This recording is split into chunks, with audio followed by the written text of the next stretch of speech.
Ya, buenas tardes. Vamos a comenzar entonces la clase del día jueves 18 de junio. Ayer vimos el análisis dimensional de la ecuación de Navier-Stokes. Definimos lo que era el número de Reynolds y que era la fuerza de inercia, es la razón entre la fuerza de inercia dividido por la fuerza viscosa, que era igual a la velocidad del sistema o velocidad promedio del sistema por el largo del sistema dividido por la viscosidad cinemática, que es lo mismo que la viscosidad dinámica, dividido por la densidad. Ese es el número de Reynolds que me indica si predominan las fuerzas viscosas o las fuerzas de inercia. Mientras más chico era el número de Reynolds, el fluido era más viscoso, por lo tanto era más continuo, más laminar. Era un flujo laminar y era más suave y constante y tenía unas curvas más continuas. En cambio, si las fuerzas de inercia son más grandes que las fuerzas viscosas, entonces el fluido se volvía caótico, turbulento, inestable y se producían remolinos y vorticidad. Como se muestra acá, se producían remolinos y vorticidad. En cambio, un flujo laminar era más continuo. Bueno, en el curso generalmente vamos a ver cosas con números Reynolds pequeños, porque vamos a estudiar la geología o la tierra de tierra sólida, o sea, la geofísica de tierra sólida, en el cual vamos a estudiar problemas magmáticos, el manto estenosférico y como el manto o rocas, sal, eh, generalmente. Entonces, todos esos materiales tienen, todas esas rocas tienen alta densidad, perdón, alta viscosidad.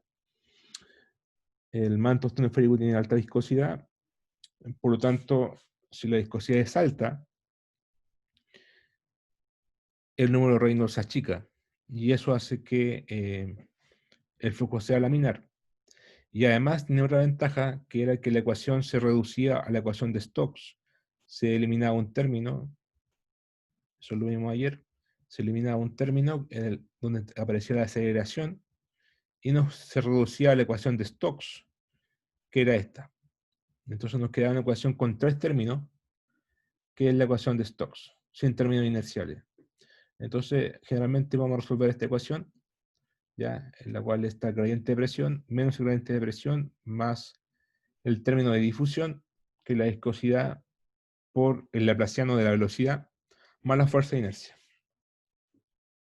¿Ya? Desaparecía acá el término de la derivada material de la velocidad. También vimos ayer un ejemplo que era la ecuación de...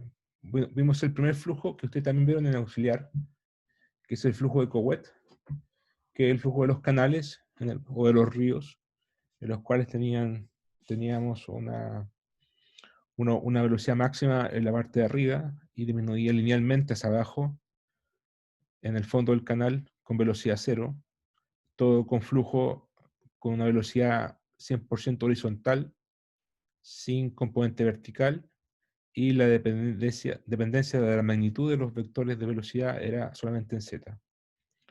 Ese era el flujo laminar. Y la idea de hoy día es ver el flujo de Couette. Perdón, este es el flujo de Couette o flujo de cisalle. Y la idea ahora es ver el flujo de parabólico. A ver, por alguna razón no puedo. Ahora vamos a ver el segundo flujo canónico, que es el flujo de Poiseuille, ¿ya? Que es un flujo parabólico en el cual se aplica a las cañerías, ¿ya? O a los cuellos volcánicos, o a las venas sanguíneas, ¿ya? De los seres vivos, de los animales, digamos, mundo animal, en el cual tenemos, digamos, un canal, ¿cierto? O sea, una especie de tubo, ¿cierto? En el cual tenemos en el fondo, en los bordes del canal, o en los bordes del tubo, no hay flujo, la velocidad es cero, ¿ya? Y el flujo máximo, o la velocidad máxima, está en el centro del tubo, y las velocidades disminuyen hacia arriba y hacia abajo en forma parabólica. Entonces el flujo se dirige desde un ambiente de mayor presión a uno de menor presión. ¿Ya? Siempre el flujo sigue las regiones más livianas, ¿cierto? De mayor presión a menos presión. Entonces vamos a estudiar este flujo, el flujo de Poiseuille,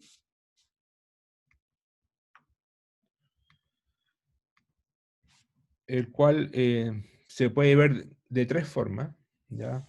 Vamos a ver en dos dimensiones, corresponde a lo que dije recién, digamos, a una sección de un tubo, en el cual tengo el flujo parabólico, o en tres dimensiones podría ser un paraboloide, en el cual tengo un tubo, claro, en tres dimensiones, y aquí faltó el dibujo que está bien hecho, pero aquí está un paraboloide, ¿ya? Como la cúpula del Parque O'Higgins, como eso, es como una cúpula. Y la otra aplicación geológica, que lo voy a dejar propuesta después, que viene de simplemente tomar este caso, y juntarlo con el caso del flujo de Couette o el flujo Cisalle, ¿ya? Que es el flujo glaciar. El flujo glaciar, aquí tenemos una cuña, pueden pensar que esto es una cuña, una roca, ya que tiene una pendiente alfa, está inclinada, y esto que está acá es un espesor de nieve o un glaciar. Entonces, los glaciares se mueven con respecto a la roca, se desplazan los glaciares, ¿ya? Viscosamente, y el flujo máximo está en la superficie del glaciar, y en el fondo del glaciar su velocidad es cero. Pero la transición de aquí hasta acá no es lineal, sino que es parabólica. Entonces esto es como una semiparábola, y esto es lo que describe los movimientos de los glaciares. ¿Ya? Entonces, si entendemos este flujo y lo mezclamos con el flujo de Couette, podemos modelar el flujo de un glaciar. Entonces, veamos el flujo de Poiseuille. Bueno, ¿qué sería este flujo? ¿Ya? Entonces, en este flujo, si nos damos cuenta, la velocidad, ¿qué componentes tiene? Vectorialmente hablando.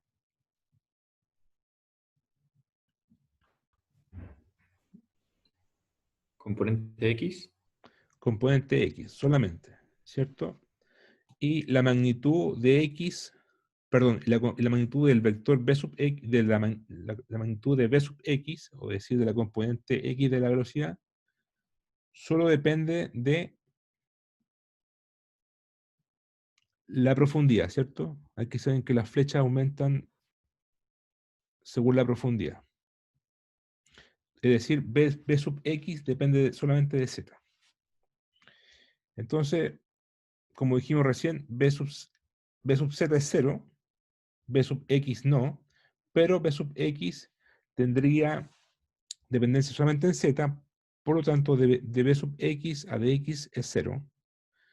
Entonces tenemos esto, tenemos B sub Z igual 0, de B sub X a dx igual 0, y en este problema vamos a asumir que no hay fuerza externa. ¿Ya? Entonces, si hacemos eso, aplicamos la ecuación de Stokes, que es la que está acá. Obviamente, tenemos que resolverla solamente la componente X, porque la componente Z, la velocidad es 0. No interesa. De esa forma, aplicamos esta misma ecuación en la componente X, y nos va a quedar 0 igual a menos dp de x, F0, y aquí nos queda la viscosidad por el laplaciano de la velocidad, la componente X de la velocidad, Y la presión sería la suma de segunda derivada de b sub x a de x cuadrado más segunda derivada de b sub x a de z cuadrado. Pero como db de x es 0, solamente queda este término que es la derivada cruzada de bx a z segunda derivada. Es decir, esto nos queda de la ecuación de Stokes solamente. Entonces, aquí generalmente el dp de x, que sería lo que llamaríamos el gradiente horizontal de presión, ¿ya? Como se muestra acá, la presión aumenta, en realidad disminuye de izquierda a derecha, ¿cierto? Disminuye. Y ese cambio de presión es constante, ¿ya? El cambio de presión es constante, es lineal. Entonces, dp de x es, o se puede asumir generalmente así, ¿ya? La dp de x es constante. La presión es lineal y el cambio de presión es constante. Entonces, como esto es constante, y esto es igual a 0, nos queda una ecuación diferencial que simplemente hay que integrarla dos veces. Si integramos dos veces, porque la idea de todo esto es encontrar b sub x, ¿ya? Siempre la idea es calcular b sub x, que nos da la magnitud del flujo o del campo vectorial de velocidad. Eso es lo que uno pretende buscar en fluido, el campo vectorial de velocidad. Entonces, si calculamos una vez, y a propósito, si uno encuentra b sub x o el vector b, con eso puede encontrar todo, puede encontrar también los esfuerzos viscosos asociados a esa velocidad. Ya, entonces, integramos dos veces esto y nos queda que, como esto es constante, va a aparecer una parabólica, ¿cierto? Aquí, integrando dos veces z cuadrado medio, más C1 por Z, constante de integración, primera constante de integración más la segunda constante de integración, y todo esto sería b sub x igual a todo eso. O en otras palabras, si ustedes derivan dos veces esto y lo reemplazan acá, va a satisfacer la ecuación diferencial. Entonces esta es la solución, y ahora hay que calcular las constantes, C1 y C2. Si ustedes miran el flujo, o sea, el diagrama,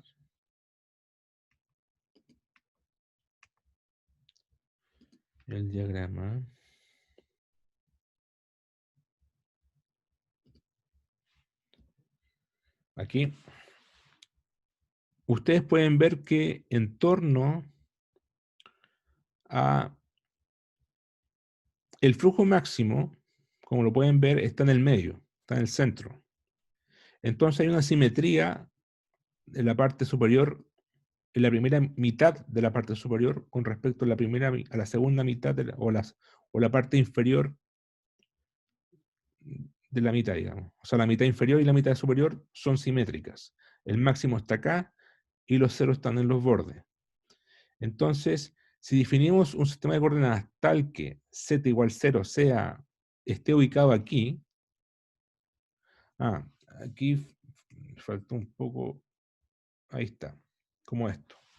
Z igual 0 lo definimos en el medio y tendríamos, si el espesor es h de todo el tubo, entonces arriba sería z igual a h medio y acá abajo sería z igual menos h medio, ¿cierto? Entonces, claramente aquí hay simetría. Por ejemplo, esta flecha, la magnitud de esta flecha o de esta velocidad es igual a la magnitud de esta velocidad, porque es parabólico. O esta es igual a esta, en magnitud. Y este de aquí es 0 y es 0, es decir, hay total simetría. Por lo tanto, por simetría podemos decir que b de z o bx de z es igual a bx de menos z. ¿Cierto? Que es lo mismo que decir que una función, matemáticamente es una función par, simétrica. Entonces, como es una función par, necesariamente, si imponemos esta condición, necesariamente C1 debe ser 0. ¿cierto? Y la otra condición es que en los bordes, en más y en menos h medio, no hay velocidad. En los bordes no hay velocidad. Acá está z igual a h medio, acá está z igual menos h medio, y ahí debe ser 0. Si colocamos esa condición, nos queda que C2 vale, o sea, imponemos esto en esta ecuación, entonces C2 vale menos h medio, menos h cuadrado dividido por 8 veces la viscosidad por el gradiente horizontal de presión, dP a dx. Y ahí resolví el problema. Ahí encontré Bx de z, reemplazo la C2, la constante C2 aquí, C1 es 0, y lo escribo de esta forma. Y tengo aquí el flujo parabólico que describe este canal. ¿Ya? Ahora,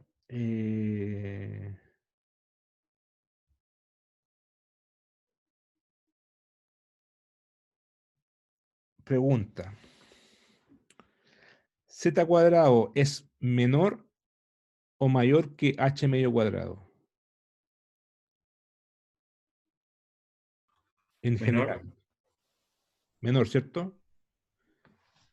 Menor, porque z oscila entre 0 y h medio. Entonces, en general va a ser menor, excepto en los bordes donde va a ser 0. O sea, en los bordes justamente es h medio cuadrado y esto es 0, que es la condición de borde que está acá. Esto va a ser menor. Por lo tanto, esto va a ser negativo, ¿cierto? Esto va a ser negativo. Entonces, la velocidad va a ser negativa. Hay una contradicción ahí. Pero entonces no depende de la variación de presión ahí. Sí, justamente, ese es el detalle.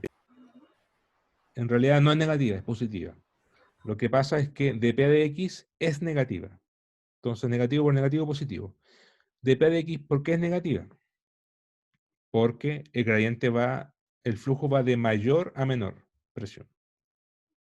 Por eso. ¿Ya? Entonces, no olvidar eso. Como el flujo va de mayor presión a menor presión, el dp de x es negativo. Y así nos queda todo esto positivo.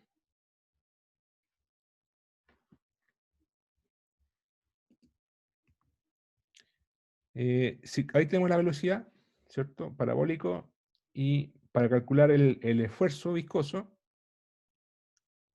la ecuación, lo vimos ayer, ustedes recordarán la ecuación constitutiva que liga los esfuerzos con la tasa de deformación. Los esfuerzos de Cisay, en este caso, serían igual a, es igual a 2 veces eta, 2 veces la viscosidad por un medio de la tasa de deformación. Y la tasa de deformación, perdón, a ver, vamos a la fórmula mejor. La viscosidad, los esfuerzos viscosos, que es la ecuación constitutiva, se escribe, ahí está, como tau igual menos P por I más 2 veces la viscosidad por la tasa de formación.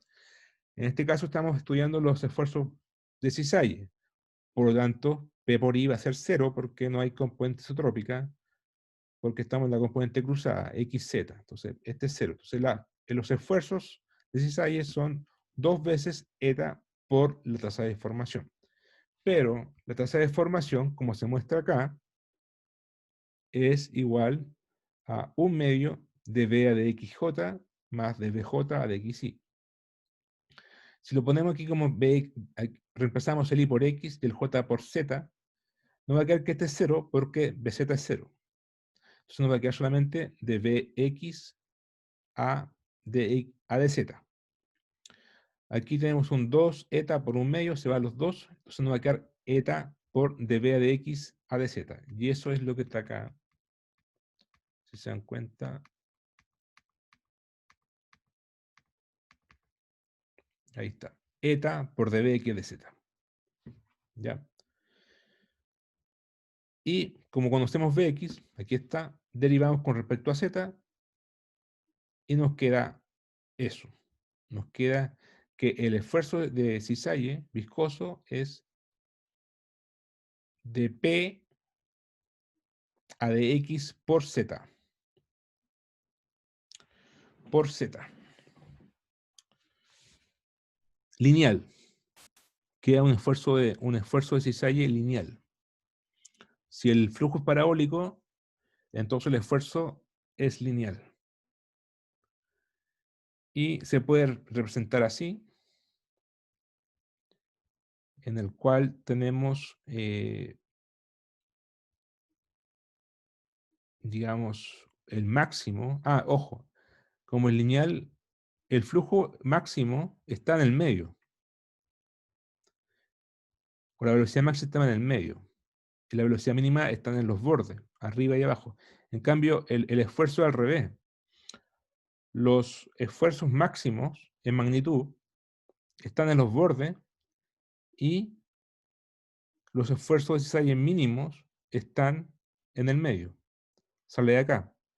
De hecho, si ustedes colocan aquí con z igual a h medio, le va a dar un flujo que va a ser de P a dx por h medio, ya que va a ser un flujo máximo en magnitud. Y acá, con signo cambiado, va a ser de P a dx por menos h medio, va a tener la misma magnitud que acá, y va a ser estos dos van a ser los máximos, y acá en el medio, cuando z sea igual a 0, va a ser 0. Entonces eso es interesante.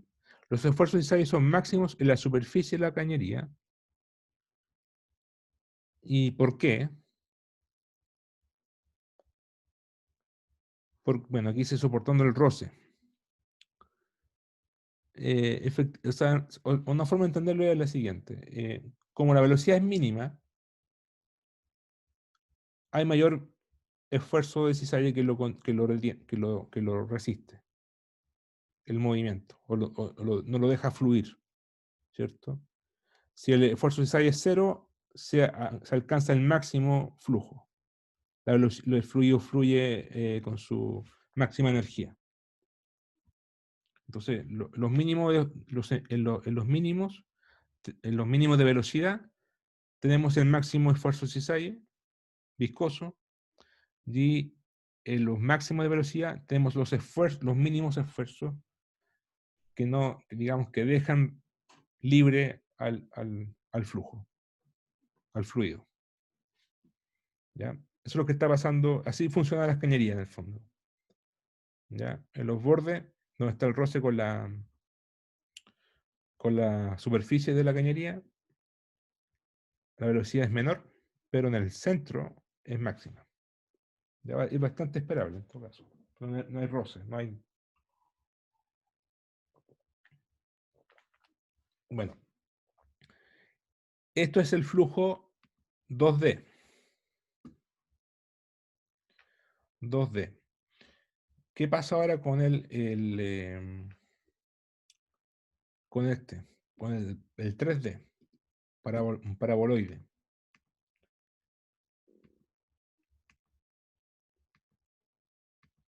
Ah, ya, esto lo voy a dejar propuesto para que si lo quieren hacer ustedes, si les gustan los glaciares. El flujo glaciar se modela así. Tienen aquí, en realidad esto no está empotrado, está libre, ¿eh? La velocidad máxima está en la superficie. Todo esto es un espesor H, ¿ya? Un espesor H de glaciar, de nieve. Y acá está la roca sólida, el basamento. Entonces la velocidad mínima está en la base en el basamento, en la base de la nieve, del glaciar, y la velocidad acá es cero. Aquí también tenemos un gradiente de presión de P a de X constante, la presión aumenta de izquierda a derecha, la velocidad máxima hasta la superficie, B igual B0. Y tenemos este glaciar que es una semiparábola. Este problema se puede solucionar como una superposición de soluciones del problema de Couette y Poiseuille. El problema de Poiseuille que vimos recién era este, ¿cierto? Un paraboloide. Y el problema de Couette era lineal, era este. La solución de este es esta, la parte lineal. Esto lo vimos ayer, B0 dividido por H por Z. Esta es la solución del problema lineal de Couette del canal. Esta es la solución que vimos recién. Ah, pero aquí, acá hay un detalle. Sigue siendo una parábola, pero es Z por H. ¿Ya? Esta es la solución. ¿Ya? Es la solución. Entonces, si dejo propuesto, si ustedes lo quieren hacer, lleguen a esta solución con las condiciones de borde apropiadas y desen cuenta de que esto, o grafiquen esto y se obtiene este flujo. O sea, si ustedes grafican este flujo con MATLAB o con Python, lo que sea, y lo grafican, van a obtener este diagrama de flujo glaciar. ¿Ya? Que es juntar el Cowell con Poisson. Ok, entonces ahora vamos a ver el problema de el mismo de Poisson, pero en 3D, es decir, en tubos, en un tubo tridimensional. Entonces, esto, ahí está. ¿Cómo se resuelve? Como los tubos son cilíndricos, ocupamos coordenadas cilíndricas. Vamos a obtener, por ejemplo, aquí, ya, el tubo tiene un radio A constante, coordenadas cilíndricas, digamos, el radial, el z, y faltó el teta aquí, ¿cierto? El teta que es perpendicular a R, ¿cierto? Coordenada cilíndrica. La viscosidad es eta, la viscosidad del flujo, y el de P de Z nos indica la dirección del gradiente que va de P0 a P1, donde P0 es mayor que P1 y en este caso es un flujo que va subiendo. ¿Ya? Flujo en tuberías. Entonces, hay que hacer lo mismo de siempre. Siempre se parte con la ecuación de Stokes, condiciones de borde correctas y no equivocarse y se llega a la solución. Entonces, en coordenadas cilíndricas tendríamos un vector velocidad con componentes Vr, Vθ y Vz. Pero acá hay mucha simetría en este problema. El flujo sube, ¿cierto? Entonces, las flechas van solamente hacia arriba, porque van paralelos a las paredes del tubo. Por lo tanto, las componentes, ¿cuáles son las componentes de velocidad? ¿O cuáles no son cero? ¿O cuáles son cero? Recuerden, tenemos un vector velocidad con componentes Vr, Vθ y Vz. ¿Cuáles componentes son cero y cuáles no? De teta es 0. Y Vθ es cero, ¿cierto? ¿Cuál más? VR también es. VR Vr también es también. Todos 0. Z, ¿o no? ¿Ah? Lo único distinto es Z. Sí. Claro, aquí la flecha lo indica todo. Bz va hacia arriba, no tiene una componente en teta ni tampoco en R, entonces Br y Bθ son cero. Ahora, Bz, eh,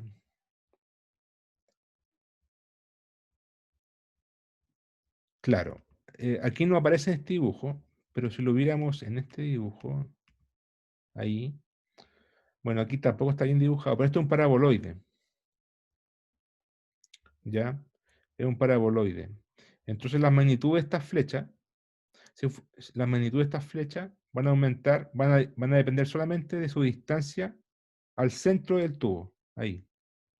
Si estoy justo en el centro, voy a tener la flecha máxima, que es la velocidad máxima. ¿Ya? Eso sería, y si estoy lejos del tubo, va a empezar a disminuir la magnitud de la velocidad, en particular en los bordes, en todos los bordes, esto es un círculo, ¿cierto?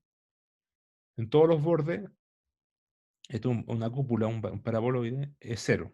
Igual que acá, la velocidad de los bordes es cero.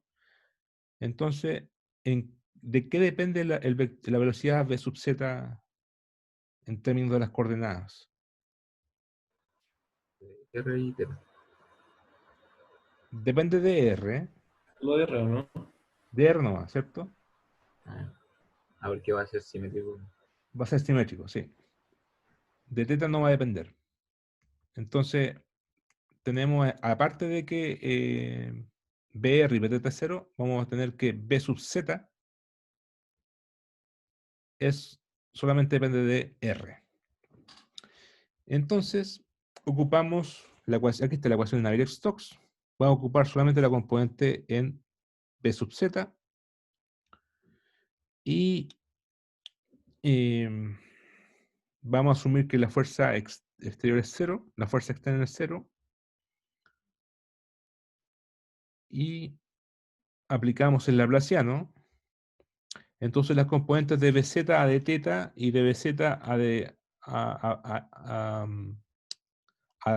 de Bz a dz también son 0 por lo que recién dijimos. Dijimos que Bz solamente depende de R. No depende de teta ni de z. Solamente depende de R. La magnitud de Bz.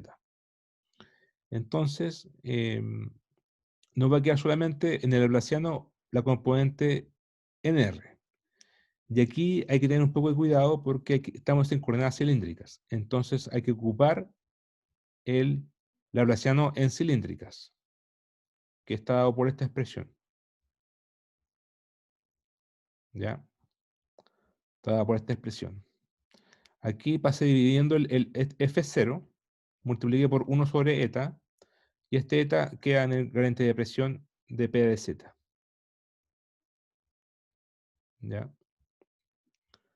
Entonces aquí está, esto está hecho para la componente Z, ¿cierto? Porque la componente Z no es 0, por eso aparece un dp de Z, y el laplaciano es el laplaciano de B sub Z para las componentes R, θ y Z, pero para las componentes θ y Z ya son 0, entonces nos queda solamente esto.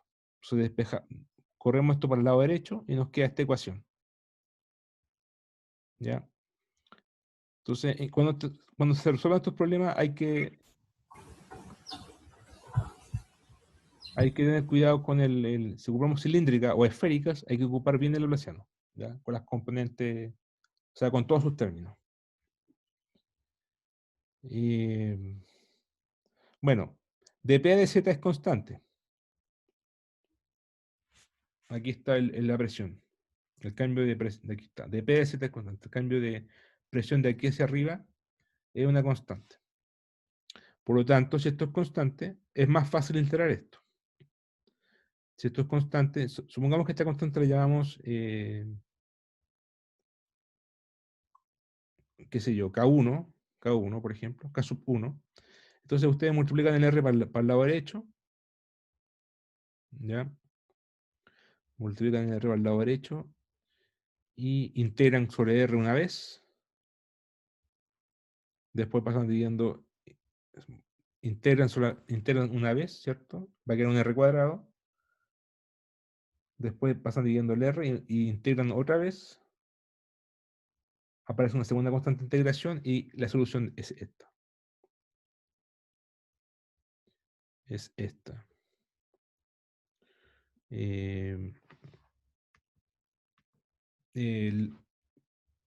La pueden hacer, es álgebra nomás, ¿ya?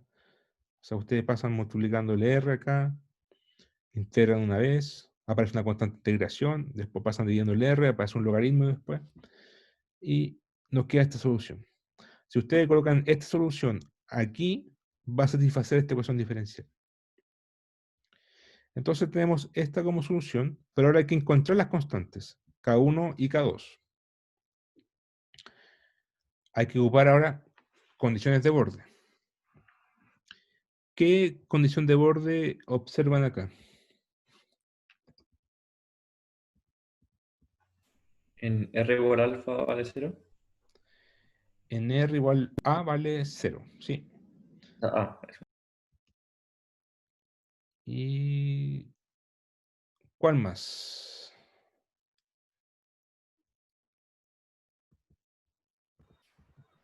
La derivada de la velocidad con respecto a R tiene que valer 0.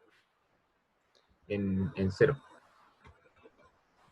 A ver, la derivada...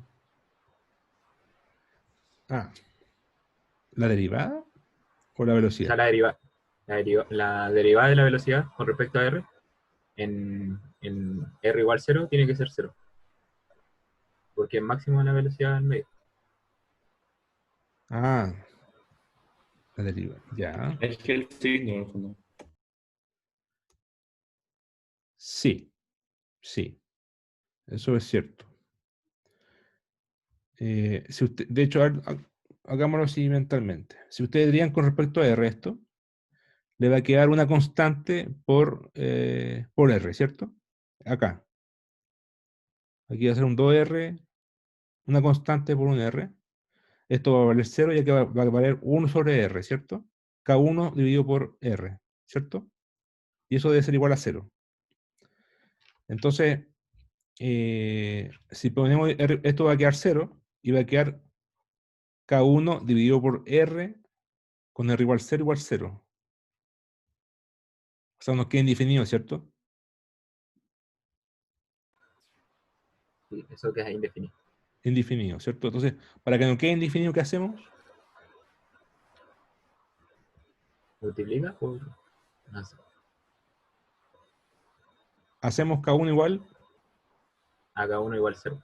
K1 igual 0. Y ahí se acabó el problema. Otra forma de verlo es simplemente viendo esta ecuación y queremos que la velocidad no sea infinita en ninguna parte, porque velocidad infinita significaría energía infinita, y eso es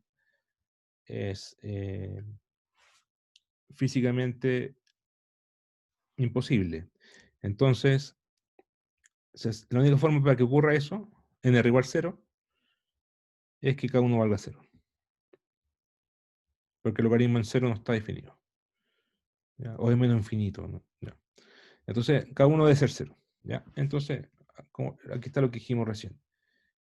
Como la función de borde se tiene que, K1 es 0 para eliminar la singularidad, ¿cierto?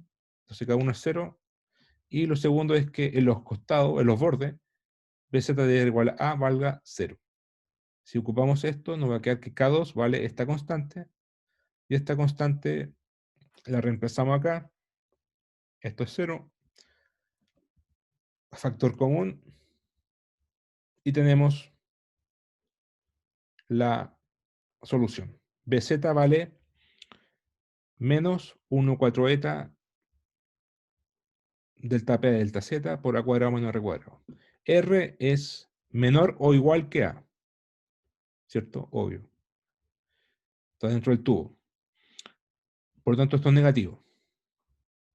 O 0. Pero como delta P a delta Z, perdón, esto es positivo. Porque R es menor que A. ¿Cierto? Esto es positivo. Y aquí tengo un signo menos. Pero de P a Z es negativo, porque el gradiente va de mayor presión a menor presión, o sea, de mayor a menor. Por lo tanto, esto queda todo esto positivo. ¿Ya? Ahí está la velocidad en Z radial. Ahora falta, ya, estamos listos con el problema, pero se puede obtener más información que vamos ahora a definir el flujo total del fluido. Es decir, tomamos una sección del tubo, ¿ya? Un corte transversal, y queremos ver cuánta masa atraviesa esa sección transversal. Entonces, lo hacemos así. Ese flujo lo llamamos Q. Entonces, ¿qué hay que hacer? Hay que, en cada punto de la sección, hay un vector B sub Z, ¿cierto? BZ de R. Entonces, integramos todo eso en torno a la sección en coordenadas cilíndricas. Y vamos a tener todas las velocidades que están atravesando y las sumamos todas, ¿ya? Que están atravesando el tubo, la sección, ¿ya? Es como para ver, cuando ustedes hacen un corte o una cañería, ponen la mano y ver cuánta está pasando en toda la sección. Entonces, para integrar en cilíndrica, ustedes integran de 0 a y de 0 a 2 pi, y el factor del integrando es R de R, que es el delta A, ¿cierto? Por d teta. Si integramos esto, reemplazamos este valor acá, integramos, va a quedar 0a, 2pi, r, y va a dar este valor. va a dar el valor menos pi a la cuarta dividido por 8 veces la viscosidad de delta P de Z. Esa es toda la velocidad en todos los puntos que está atravesando la sección del tubo, de la cañería. Entonces ahora podemos definir la velocidad promedio, BZ media, tomando el flujo y lo dividimos por el área, ¿cierto? Esto es un integral de área.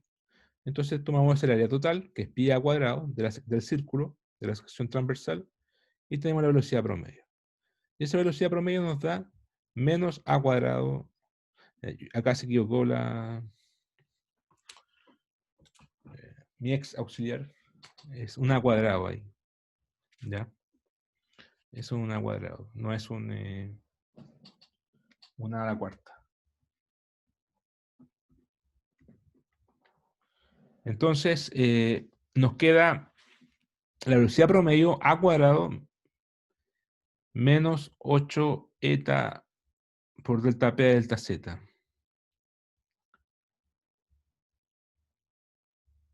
¿Cierto? Porque dividimos por pi a cuadrado. Ah, no, perdón. No dije nada. Esto es el flujo total. Q, esto es el flujo total. Y dividido por pi a cuadrado, se evalúa a cuadrado, me queda a la segunda, y se va el pi, me queda eso. Y si se dan cuenta, esta cantidad es la mitad del máximo. ¿Por qué la mitad del máximo? Porque, ¿cuál es la velocidad máxima? La podemos obtener de acá, ¿cierto? ¿Cuándo se alcanza la velocidad máxima acá? R igual 0. Cuando R vale 0. Entonces, si hacemos R igual 0, acá va a quedar a cuadrado o menos a cuadrado delta P delta Z dividido por 4 eta. Y acá tenemos 8 eta. Por lo tanto, la velocidad promedio es la mitad de la velocidad máxima. Ese es un resultado particular de las tuberías. La velocidad máxima es 2 veces la velocidad promedio. ¿Ya? O la velocidad promedio es la mitad de la velocidad máxima. Todo esto es válido para las cañerías ocupando la ecuación de Stokes. Y la ecuación de Stokes se ocupa para un flujo laminar con un número Reynolds pequeño.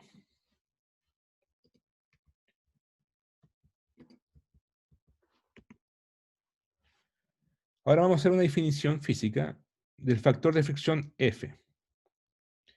El factor de fricción F se define, la bautizamos así, como menos 4A dividido por la densidad, por la velocidad promedio al cuadrado, por delta P delta Z. En realidad, ese término que está ahí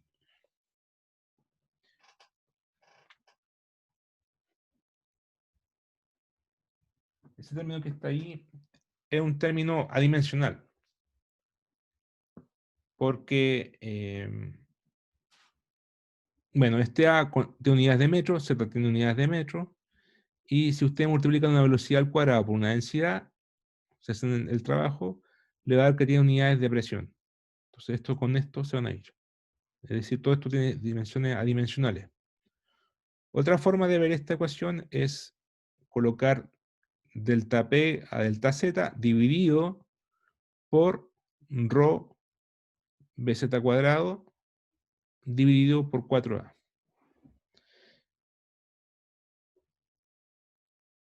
Dividido por 4A. A ver, en realidad mejor escribirlo.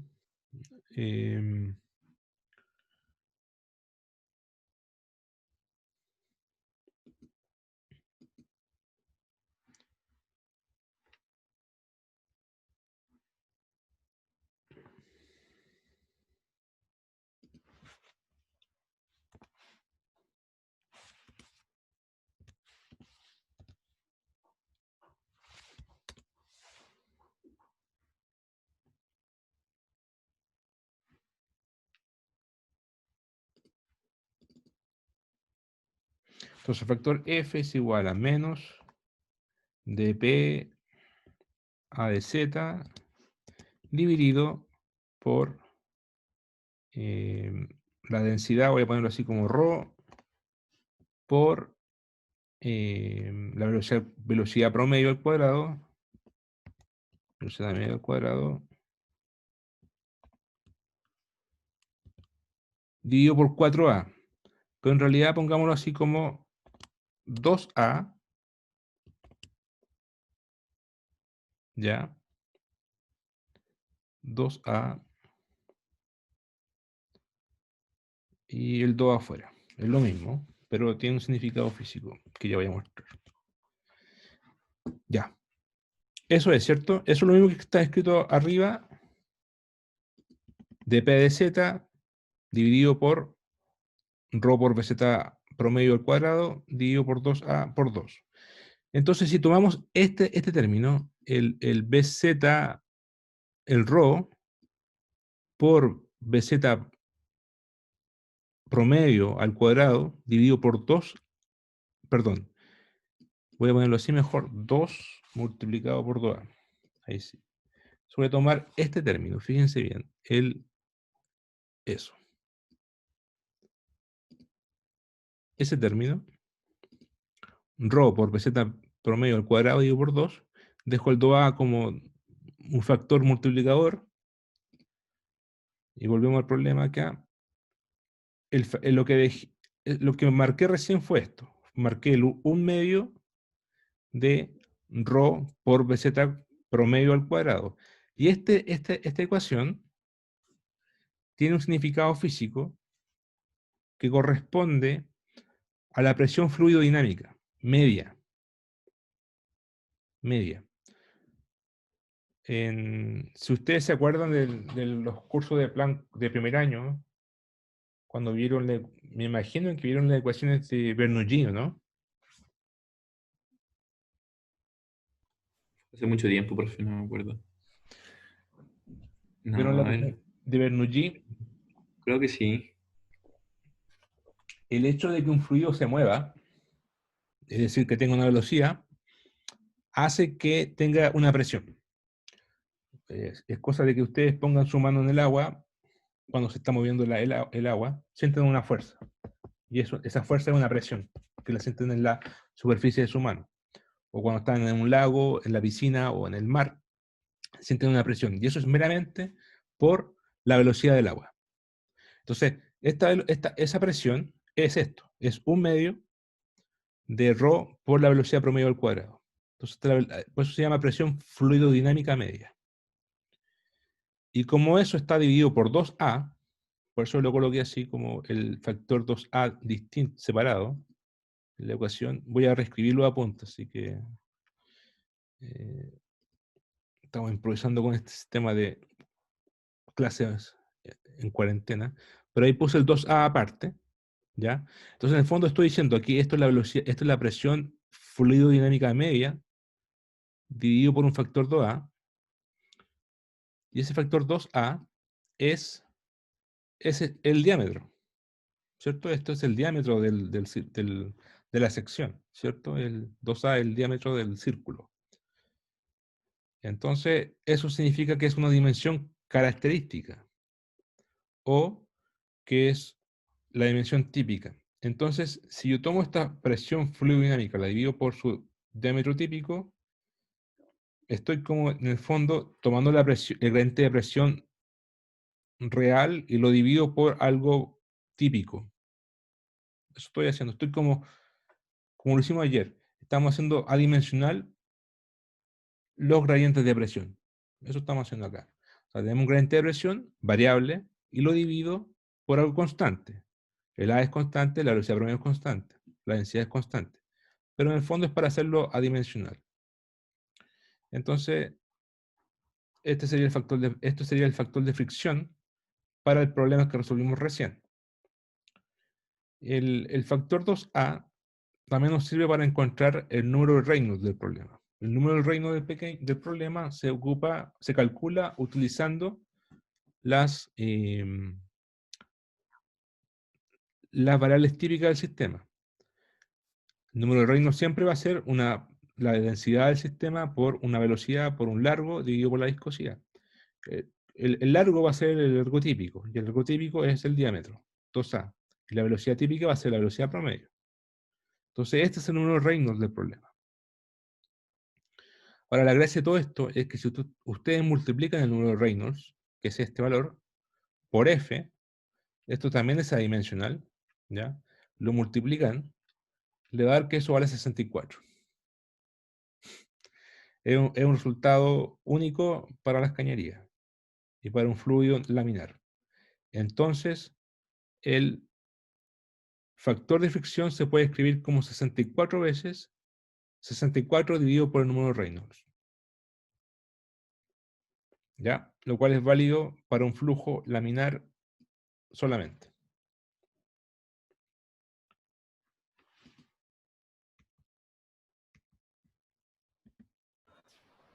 Entonces, Y, ¿sí? y este ejemplo igual pasa, por ejemplo, en las cámaras magmáticas, en el Sí. ascenso. Sí. Este no en las cámaras magmáticas, O sea, en el conducto. en los cuellos volcánicos, sí. Ahí. En los diques, sí. Si graficamos ese factor de fricción en una escala logarítmica, en el eje X tenemos el número Reynolds, R sub E, y en el eje en el eje vertical tenemos F, la fricción. Tenemos que la fricción, tenemos 64 sobre R. Si usted aplica un logaritmo acá, le queda lineal, ¿cierto? Tiene una relación lineal. Y entonces, para números Reynolds pequeños, que van entre 10 elevado a 3, 10 elevado a un poquito más de 10 elevado a 1000, hacia 100, esto es lineal. O sea, tenemos esta relación. Pero ¿qué pasa si el número Reynolds empieza a aumentar? Si el número Reynolds empieza a aumentar, se pierde la condición de la ecuación de flujo laminar. Las fuerzas inerciales se empiezan a ser predominantes y el fluido deja de ser viscoso. O sea, el flujo deja de ser viscoso, se pone turbulento. Y no se cumple además la ecuación de Navier-Stokes. Perdón, no se cumple la ecuación de Stokes, que es la ecuación simplificada, que es esta.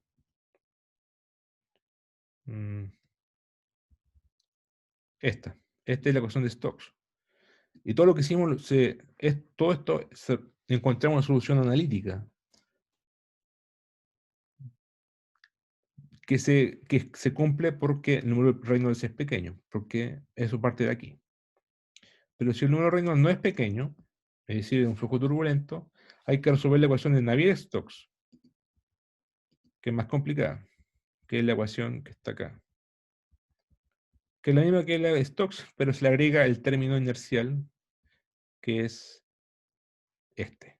Aparece la derivada material de la velocidad por la densidad por delta T. ¿Ya? Se hace más complicado. Bueno, eso se puede resolver en forma numérica, no analítica, y el flujo turbulento adquiere una relación así. Acá hay un quiebre y salta una relación que es la fricción es 0,3164 veces por número Reynolds elevado a menos un cuarto. ¿Ya? Bueno, como les dije ayer, nosotros no vamos a estudiar flujos turbulentos, vamos a estudiar flujos laminares. Así que era para mostrar el cambio de dominio o de régimen. El flujo laminar se muestra así, ¿cierto? Un flujo continuo, y el flujo turbulento es caótico, con remolinos, con vorticidad. Y esta sería la relación F igual 0,3164 por R elevado a menos un cuarto. ¿Ya? Ya, pues. Entonces, eso sería el flujo de Poiseuille o el flujo en cañerías. Había una pregunta pendiente ayer. No sé si la quieren hacer ahora. Bueno, cuando usted mostró las presentaciones de ayer, yo no recuerdo el nombre de los flujos. ¿De Couette? Sí, ahí había una expresión volumétrica No para el flujo de Couette, sino para el siguiente. Pero bueno, lo importante en Couette en todo caso. Claro, para el de Poiseuille. Entonces, ahí está como la forma cilíndrica que adoptaría este tipo de flujo. ¿Qué sucede para el de Liouville? ¿Es aplicado como para límites laterales infinitos? Porque, o si no, ¿cómo se cumple esa cuestión en términos de volumen y no de una vista lateral? Eh, El anterior, lo digo yo. Claro, ¿cómo sería en 3D? claro. Sería como una cuña. Sería como una especie de, claro, una cuña. Sería como, a ver si puedo ver. Esto sería como un plano arriba, un plano, y acá sería otro plano, digamos. Sería como una especie de, a ver, es como la mitad de una pirámide. No, ni siquiera. Es como, si esto fuera así, claro, una pirámide y la partimos por la mitad, algo así. Entonces, en el encajonamiento, digamos, en los bordes laterales, también pasa lo mismo que sucede en el BX igual cero, ¿no? Que su velocidad Sí. es cero al llegar En a el cierta fondo la altura. velocidad es cero. Claro, pero en los lados, Ah, a los lados. claro, Eh, cuando toca esa parte ah, sí, sí, entiendo del ya. cajón. Bueno, aquí no sé, como esto, acá está claro, está 2D nomás, de hecho, no se acá no se, claro, acá está como, el Poiseuille es cañería, entonces es una cañería cerrada, y acá ni siquiera se muestra el tema porque está abierto. Ahora, yo estoy de acuerdo contigo, si fuera un río, por ejemplo, un canal, estaría cerrado los bordes, Claro, aunque es bastante ancho, mucho más que una cañería. Eh, en los bordes debería tender a cero la velocidad. mm, Porque por lo que vimos recién, la fricción aumenta y el esfuerzo si se aumenta y la velocidad disminuye, como se muestra ahí. Pero eso sería en claro. 3D, digamos, ¿cierto? No está modelado acá. No está modelado acá. Claro. Habría que preguntar a los ingenieros hidráulicos cómo mueven los ríos ellos. Sí, Vale, creo que ni modelan los ríos, modelan cañerías, pero eh, sí, la hidrogeología no está muy avanzada. Pero yo me imagino eso. Yo me imagino que como tendiendo al borde, ahí aumenta la fricción. Y ahí se hace cero la velocidad. ¿Alguna otra pregunta?